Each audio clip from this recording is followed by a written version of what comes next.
A very good morning everyone, welcome back to my channel.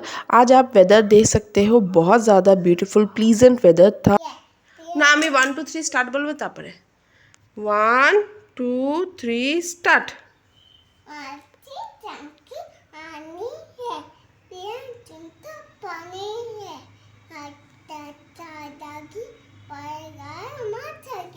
पूरा मेरे बेटे से पोएट्री रिसाइटेशन करवाना यानी कि पहाड़ तोड़ने के बराबर है। If you want him to recite a poem you will have to plead him a lot of time. So we were playing in this manner, reciting some poetry in the morning, spending time together. Along with that, I'm also doing my household works and activities which I have not shown because I don't feel it very important to show.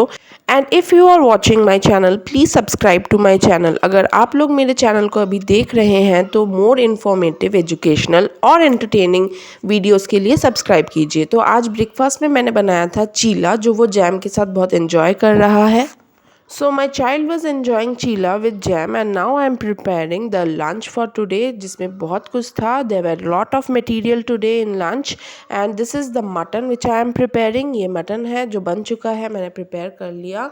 और उसके बाद मैंने एक दाल बनाई थी। ये mango की चटनी, आम की चटनी है।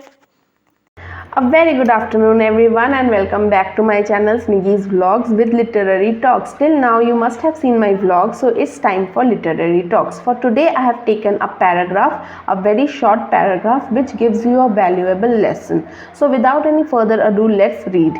आज के लिए जो मैंने टॉपिक चूज़ किया है वो एक छोटा सा पैराग्राफ है जिसमें आपको बहुत सारे इम्पॉर्टेंट और वैल्यूएबल लेसन मिलने वाले हैं लाइफ के। तो बिना किसी देरी के शुरू करते हैं। Many a times in life you must have faced situations where you are thinking that you won't be able to do this work, you are having self-doubt and therefore you are not doing some work, or situations where you must have worked very hard but now you are tired of working harder. Now you are deciding of leaving the job behind. So this particular video is for you. ऐसा बहुत बार हुआ होगा आपके life में जहाँ पे आप कोई भी काम स्टार्ट करने से पहले अपने आप पे डाउट करते हैं और आपको लगता है शायद ये काम आपसे नहीं हो पाएगा। और ऐसा भी सिचुएशन आया होगा आपके लाइफ में जहाँ पे आपने बहुत ज़्यादा मेहनत की पर फिर भी आपको सफलता नहीं मिली और आप मेहनत नहीं करना चाहते हैं। अब अगर आप इन सिचुएशन को फेस कर रहे हैं तो ये आज का वीडियो आप लोगों के लिए है। Paragraph is very short but it will definitely add values to your life. Let us take some water and heat it to 100 degrees centigrade of temperature. अगर हम एक पतीले में पानी लेते हैं और उसको हम लोग 100 डिग्री सेंटीग्रेड तक बॉयल करते हैं, we call this water as boiling water. We can find that water starts boiling. इस पानी को हम उबलता हुआ पानी कह सकते हैं। If we heat the water by 1 more degree, this boiling water turns to steam. अगर इस ही उबलते हुए पानी को हम थोड़ा सा और ज़्यादा हीट अप कर दें, थोड़ा सा और गर्म करें, तो उसी मोमेंट में ये उबलता हुआ पानी स्टीम में परिवर्तित हो जाता है। If we increase the temperature for only 1 degree of this boiling water, then suddenly we will see the change that the boiling water will turn into steam. Yes. Though the difference in the temperature is only 1 degree, the output of the boiling water and steam is vastly different. Though we will find that the temperature difference is only 1 degree, maybe it was only 100 degrees centigrade earlier when the water was boiling, now it is 101 degrees centigrade when the water has turned into steam.